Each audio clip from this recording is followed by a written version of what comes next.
ప్రేమించి పెళ్లి చేసుకున్న పాపానికే ఈ మదనపాటు. సార్ నాకు ఒక 50 ఇయర్స్, ఆయనకు ఒక 59 వెళ్ళిపోయి 60 వస్తుంది సార్. పాపకు కూడా పెళ్ళి అయిపోయింది.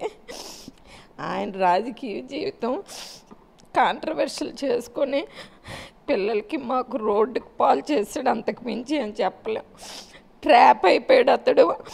ట్రాప్ అయిపోయిన విషయం బయటకు చెప్పుకుంటే పరువు తక్కువ అని చెప్పేసి మమ్మల్ని రోడ్డు మీదకి లాగేస్తున్నాడు. అంతే నాకు తెలిసిన సబ్జెక్ట్, అంతకు మించి ఏటి లేదు, ఇంక ఎక్కువ చెప్పుకోలేను. కరెక్ట్గా నాకు 2022 ఆగస్ట్ సార్, చిన్న కామన్గా ఒక 45 ఇయర్స్ ఏజ్లో చిన్న హిస్టరాక్టమీ ఆపరేషన్ కామన్గా అవుతుంది. అది జస్ట్ సర్జరీ అయ్యింది నాకు. అప్పుడే టౌన్ గడప గడప ప్రారంభించారు, టెక్కల్ టౌన్.